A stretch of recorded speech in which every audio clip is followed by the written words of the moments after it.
Olá pessoal, meu nome é Bianca Oliveira, sou especialista em dietas vegetarianas e nutrição esportiva. Sejam muito bem-vindos à nossa aula sobre dietas vegetarianas e redução nos impactos ambientais. Nós vamos falar sobre como uma alimentação onde a gente reduz o consumo de proteína animal, a gente consegue reduzir os impactos no nosso meio ambiente. Bom, a pecuária, ela ocupa em torno de 75% das terras aráveis do planeta, principalmente para pastagem e produção de ração. Embora ela seja responsável por apenas 12% das calorias que a gente consome globalmente. Então, apesar dos alimentos de origem animal serem responsáveis por, em média, 12% das calorias que a gente consome, eles ocupam, 75% das terras aráveis do planeta. No Brasil, milhões de hectares de vegetação nativa em ecossistemas como a Amazônia e Cerrado foram perdidos para abertura de pastos para cultivos de grãos como soja, que são usados predominantemente para a produção de ração dos animais. Então a gente tem o hábito de plantar grãos para que esses grãos virem ração para os animais. E eu vou mostrar à frente alguns dados oficiais e tabelas, gráficos, onde vocês vão poder estar vendo o quanto desses grãos acabam virando ração animal. Esse trabalho científico, ele é um trabalho muito interessante porque ele avaliou o impacto da alimentação no nosso meio ambiente. Foi um trabalho muito grande, tá?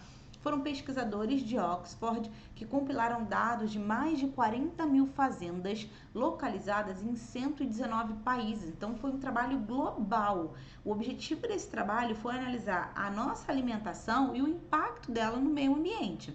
Então, eles tentaram pegar bastante países aí, envolvendo o maior número possível. Esse trabalho envolveu cálculos com mais de 40 tipos de alimentos que representavam 90% de tudo que é consumido no planeta. Então, vamos analisar aqui globalmente realmente o impacto ambiental da alimentação. E o objetivo era identificar esses impactos aí em água, gases do efeito estufa e uso da terra na nossa alimentação. O que esse trabalho, que incluiu bastante fazendas aí, eles conseguiram identificar? Os resultados mostraram que, sem a produção de carnes e laticínios, o uso global de terras para alimentar toda a população do mundo poderia ser reduzido em mais de 75%. Então, se a gente não produzisse, não usasse terra para fazer pasto para gado, para alimentar o gado, ou para plantar grãos para alimentar as galinhas e a pecuária também, o gado em si, a gente conseguiria reduzir esse uso de terras em 75%. Então, olha o quanto da nossa terra a gente está utilizando para poder criar animais para ser o posterior abate e consumo humano. E eu vou mostrar para vocês alguns dados para ver como que isso é insustentável até certo ponto. Carnes e laticínios geram, em média, 18% das calorias ingeridas no planeta. Aqui ele já está falando do planeta, que todas as calorias consumidas no planeta Terra, os alimentos de origem animal, eles fornecem 18% apenas. Então, aí, mais de 80% das calorias que a gente consome, elas não vêm de alimentos de origem animal. E aí eles colocam 18% das calorias ingeridas no planeta por seres humanos e fornecem apenas 37% de toda a proteína que precisamos. Então, nem é toda a proteína que a gente precisa vem dos alimentos de origem animal. E vocês vão ver com outras aulas que a gente tem aqui no canal como que a gente consegue atingir proteína usando alimentos de origem vegetal, tá? Facilmente, utilizando bastante leguminosas, sementes e cereais, tá bom? Então, só 37% da proteína que a gente precisa. Ainda assim, esses produtos de origem animal, eles usam 83% de toda a área cultivável e produzem 60% dos gases de efeito estufa produzidos no agronegócio. Então, apesar de só gerar menos de 20% das calorias que a gente consome e menos de 40% da proteína, eles usam 83% da área cultivável.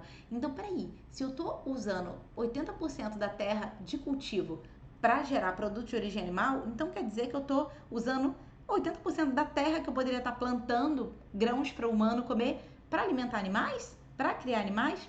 Sim, a gente vai ver mais à frente como isso é verdade.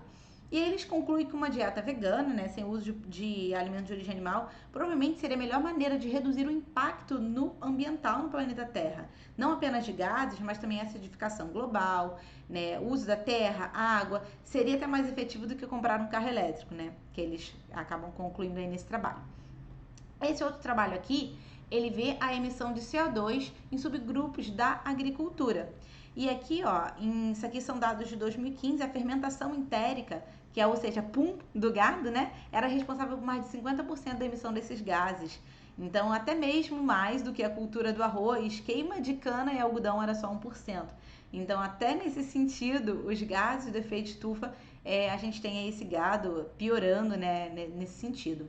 Esse outro trabalho aqui, ele também avalia o consumo de proteína animal e o impacto na produção de gases de efeito estufa a nível global, né?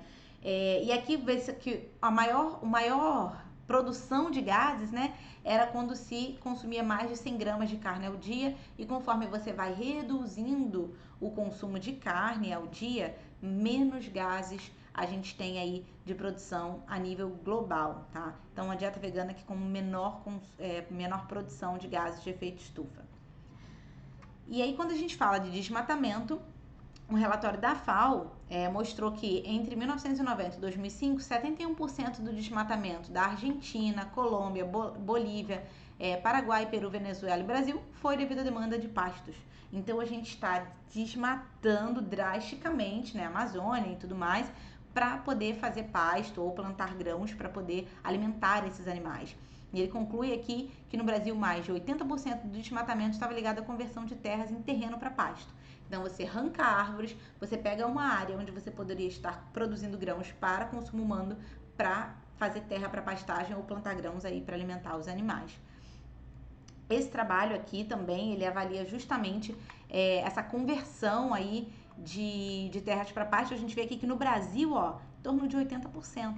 Esse verdinho escuro aqui era do desmatamento aqui no Brasil. Então, um desmatamento muito grande para poder fazer pasto. E a gente vê aqui que outras produções, a água e tudo mais, é um consumo bem menor. Mas para pasto a gente acaba desmatando muito. Então, nosso meio ambiente vai sendo aí depreciado. O desmatamento e as mudanças no solo são responsáveis por 75% das emissões brasileiras de gases no efeito estufa. Desse total, 59% decorrem da perda de cobertura florestal e queimadas na região amazônica, colocando o país, o nosso Brasil, como o quarto maior poluidor mundial do clima. Então, é um dado também assustador aí. E aí, a gente já falou bastante aqui do desmatamento, né? E eu gostaria de mostrar para vocês alguns dados da agricultura, né? Do que a gente vem plantando, do uso desse solo, do quanto dele é para consumo humano e quanto é para consumo animal. No Brasil, a gente planta muita soja e milho, nós exportamos bastante esses grãos, tá?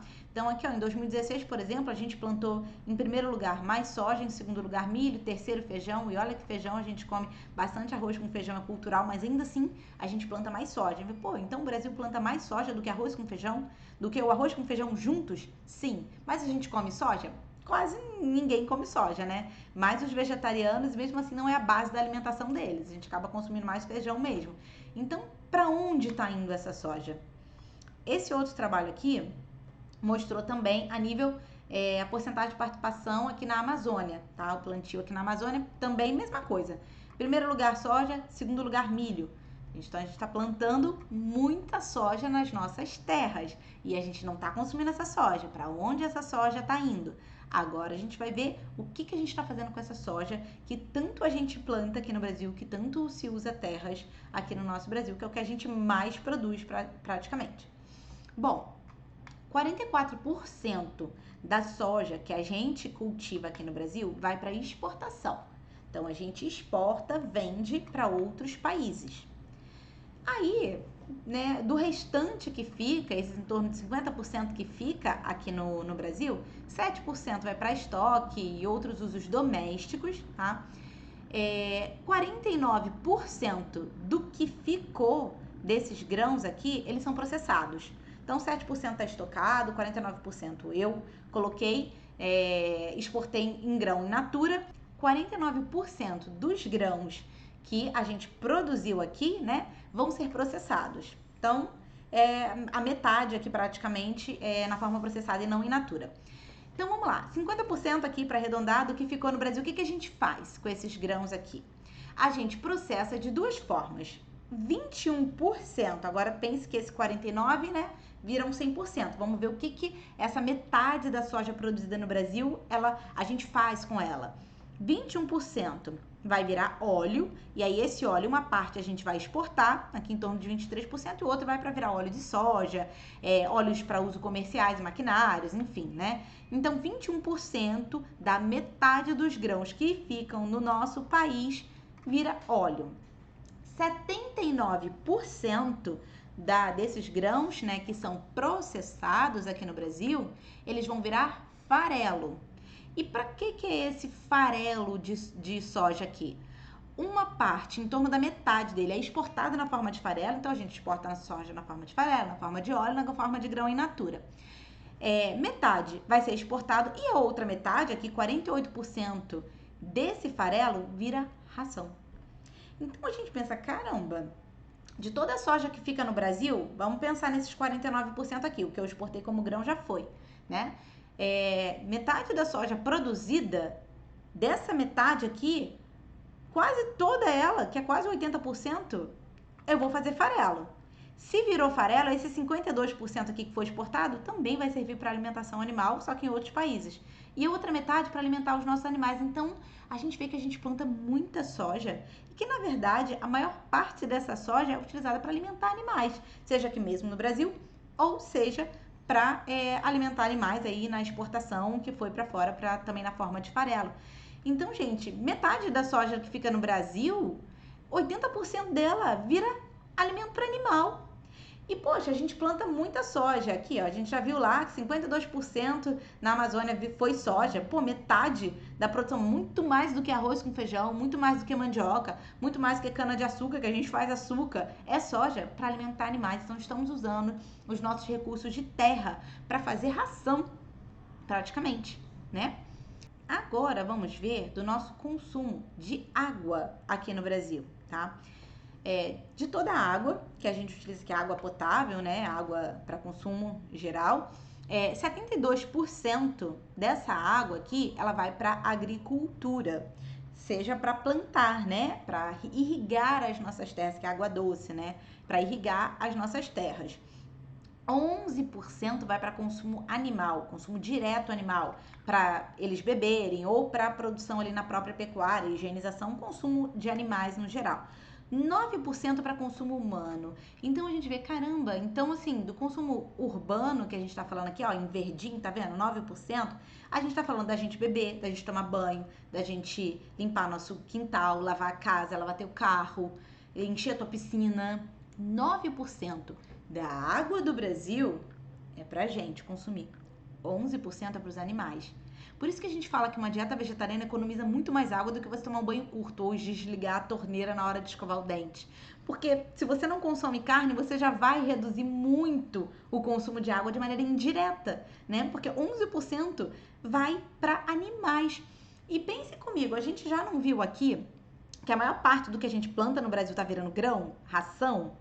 Desse 72% azulzinho aqui que vai para a agricultura, cai entre nós que uma boa parte, metade, se não mais, desse plantio aqui tá indo para animais, tá virando grão para animais. Afinal, a gente planta soja e milho para virar ração de gado e de galinha, milho para galinha comer, pra gente depois abater, né? Então, na verdade, os animais consomem muito mais água do que a gente. Então, você ter uma alimentação vegetariana vai tirar, você economizar, tomar um banho rápido, né? Fechar a torneira. Não tô dizendo que não é para fazer isso, tá? É para você fazer isso também, para você fazer os dois. Uma coisa não anula a outra, tá? Mas o que eu quero dizer é que você diminuir o consumo de água ali porque você fechou o chuveiro, vai impactar só nesse 9%. Os animais ainda consomem mais que você, 11%. Então você parar de comer carne, diminuindo a demanda na produção de gado e frango, vai mexer aqui, ó, nesse volume aqui de 11%. E vai mexer aqui nesse 72%, afinal, boa parte da nossa água é usada para irrigar soja, que vai virar ração. E aí, gente, então a gente vê, nossa, é uso de terra, é uso de água, né? Aqui tem uma tabelinha, né, um gráficozinho da Sabesp mostrando exatamente um valor aproximado aqui do consumo de água, né, para produção de alimentos. Então a gente vê aqui, ó, que a carne de frango, para cada 1 quilo, se usa em média 3.700 litros de água. E aqui a gente está falando da água que foi utilizada na agricultura para fazer produzir o milho para o frango comer, para próprio consumo do frango e tudo mais, né? Para toda a cadeia de produção, para cada quilo. Isso aí foi feito base de cálculos, né? Para carne de boi, para cada quilo são 17.100 litros. Para manteiga, 18.000 litros. Cerveja, 5 litros. Tá? A cerveja está economizando mais água do que a carne, né? Batata, 132 litros. Arroz, 2.500. Então, veja como os alimentos de origem animal realmente gastam muita água. E aí a gente vê aqui porque carne e manteiga são os que consomem mais, porque o boi pesa meia tonelada, né? Então, lá, voltando, quando a gente olha aquele gráficozinho lá da água, essa agricultura aqui, né? Que vai produzir soja para o animal comer, a gente começa a entender o porquê desse volume tão grande de água aqui que é consumido, utilizado aí das nossas fontes para o uso de animais. O setor agropecuário é responsável por mais de 90% do consumo global de água. E com esses dados a gente começa a entender, né, o porquê disso. E 1/3 disso, pelo menos, se destina principalmente à irrigação e ao crescimento de cultivos para produzir ração, né? Então a gente vê que isso não é sustentável. Então você reduzir o consumo de alimentos de origem animal economiza muito mais água do que você pensar só na questão ali urbana. E quando a gente vê, nossa, mas é tanto assim, é tanta terra, é tanta água, não é possível, não faz sentido. Quando a gente vê os dados da população de gado e frangos no Brasil, a gente começa a entender por que eles gastam realmente tantos recursos ambientais. Então, aqui no IBGE, a gente tem uma tabelinha, aqui uma planilha mostrando quanto de gado a gente tem aqui no Brasil. 215.199.000 de cabeça aqui de gado, tá? De bovinos. Galináceos, 1 bilhão, tá? E 332 mil. Isso aqui é espécies de galinha e tudo mais, né?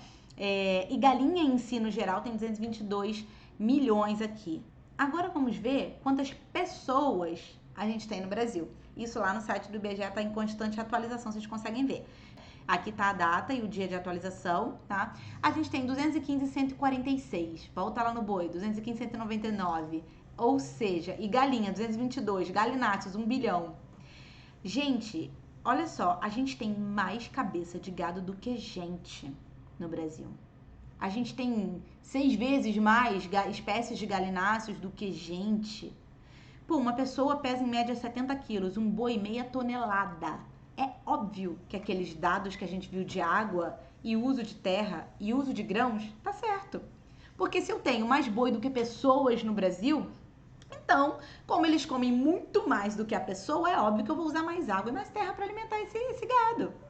Então, gente, esse gado aqui tudo, a maior parte a gente exporta, tá? A gente não tem como comer isso tudo aqui, porque é mais gado do que pessoas, mas a gente exporta muito. É insustentável. A gente está usando as nossas terras para alimentar pessoas de outros países. A gente cria um animal por anos, usando nossa terra e nossa água para posterior abate. Então, eu tenho mais gados no Brasil do que pessoas. É um dado bem alarmante, tá? E aqui a gente começa a ver o número de animais abatidos, né? Desses 215 milhões de gados que a gente abate 33 milhões por ano de gados abatidos.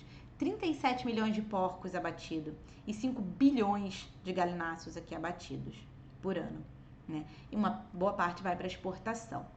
E aí a gente vai constantemente usando terra, usando soja, usando milho, plantando para alimentar eles para posterior abate. A produção de carne bovina é bastante ineficiente do ponto de vista energético, calórico, né? Dependendo do sistema de produção, a produção de 1.000 calorias de carne pode requerer um aporte calórico 30 vezes maior, de 30.000 calorias, sob a forma de ração para o animal. Então, eu dou para esse animal comer 30.000 calorias para ele me gerar 1.000 calorias. Não é mais fácil pegar essas 30.000 e alimentar as pessoas, né? Sem a necessidade de criar animais, poderíamos aumentar a quantidade de calorias disponíveis para o consumo humano, né? Em terras que já são existentes, com recursos que a gente já tem. Usamos quase metade das terras não cobertas por gelo no planeta para pastagem ou produção de ração. É muita coisa, né? O nosso guia alimentar da população brasileira, para que não fique, né, só nesses outros dados que eu coloquei aqui, ele já concorda, né, que a demanda de origem animal aqui tem um impacto ambiental muito forte. Ele fala aqui da contaminação de águas, emissão de gases do efeito estufa, uso de terras para pastagens. Então, o próprio Ministério da Saúde já reconhece que isso é um uso insustentável, né? Não é ecológico você utilizar tanta terra e tanta água para produzir animais aí que serão ou exportados ou vão gerar calorias inferiores às calorias que eles consomem. A gente poderia estar usando toda essa terra e essa água para consumo direto humano.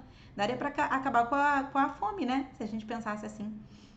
Então, aqui ele ainda fala, ó, uso de agrotóxicos, né? E a gente tem a questão da bioacumulação, isso eu vou falar numa outra aula aqui para vocês. Qualidade do solo, enfim, comprometimento da biodiversidade. Nosso Ministério da Saúde já concorda com isso. Então, a gente vê aqui a ineficiência desse uso de recursos ambientais para a produção de alimentos de origem animal. Então, aqui a gente tem o uso da terra para pastagem, tá? Condenamos animais também sobre confinamento, que a gente já não está tendo mais terra o suficiente para ele pastar. Então, os gados estão começando a ser criados em confinamento. Alguns sistemas são de confinamento, outros são de pastagem. Então, você usa terra, você produz toneladas de grão, milho aqui e soja, principalmente para esses animais consumirem. Um gado consome aproximadamente 8 quilos de matéria seca ao dia. Eu botei matéria seca porque eu tô falando do milho e da soja, porque ele não come só milho e soja, ele come uma mistura que leva milho e soja, leva grama, leva outras coisas ali. O gado que é alimentado, né, em confinamento, ali com aqueles farelinhos, essa misturinha, né, que é feita, que nem a gente tem uma misturinha para cachorro chamada ração, tem para o gado também. Então tem nessa mistura, em média, 8 quilos de matéria seca ao dia, de grãos como milho e soja. 8 quilos. Uma pessoa não comeria 8 quilos ao dia. Você pega 8 quilos que alimentaria milhões de pessoas ao dia para dar direto pro gado consumir. Esse gado, ele é abatido aproximadamente por volta dos seus 3 anos de idade, né? Então, tu imagina, por 3 anos ele comendo 8 quilos de matéria ao dia, né? Daria 9 toneladas de grãos que o boi consumiu do nascimento até o seu abate. 9 toneladas de grãos alimentariam muitas pessoas. Mas você pega 9 toneladas de grãos, 9 toneladas de grãos e gera 300 quilos de carne. 9 toneladas de grãos gera 300 quilos de carne. Se você pôr na balança, até a proteína de 9 toneladas de grãos é maior do que 300 quilos de carne. Então, assim, não faz sentido, né? É uma proteína em baixo volume comparado a todos os grãos que o animal consumiu do seu nascimento até o seu abate, gerando alto custo aí, né? E consumo de grãos que poderiam estar alimentando a população. Então, pegaria essa terra aqui que botou o gado para pastar, que gera essa carne, elimina isso aqui e dá o grão para a população comer. A gente poderia consumir essa soja, poderia consumir esse milho, ou usar essa terra e esses recursos para plantar outras coisas, né? Mais feijão, mais arroz, né? Para alimentar a população. Então a gente tem um consumo que não é inteligente. Você fica alimentando o animal por 3 anos com muito grão que alimentaria muito mais pessoas para depois você abater aquele animal. Então, gente, a gente já viu aqui que os dados são bem alarmantes. Eu não vou entrar em proteínas, em nada disso agora, porque vão haver outras aulas aqui no canal para vocês assistirem, mas eu deixo aqui essa tabelinha, isso a gente vai falar na aula de proteínas em dietas vegetarianas, dos alimentos de origem vegetal, que tem proteína também, e é perfeitamente possível atingir as proteínas e com mais baixo custo, que eu vou mostrar isso para vocês. Se é mais barato uma alimentação vegetariana, e eu tô falando de uma alimentação vegetariana in natura, né, onde você come arroz, feijão, aveia e tudo mais. Não tô falando de alimentos processados, que são realmente mais caros, mas independente de ser vegetariano ou não, o alimento processado não é saudável. É interessante que você consuma o grão ali in natura, né, na sua forma mais integral possível, tá? Sai mais barato, sai mais sustentável, sai mais nutritivo e melhor para a saúde também, conforme eu vou mostrar nas próximas aulas. Então tem aqui os alimentos, vocês podem printar, tá bom? De origem vegetal que a gente tem proteínas. Então, gente, feijãozinho aqui, ó, cada 100 gramas tem 9 gramas de proteína. 100 gramas é uma concha grande de grãozinho de feijão, tá bom? Então, aguardo vocês nas nossas próximas aulas. Tchau, tchau!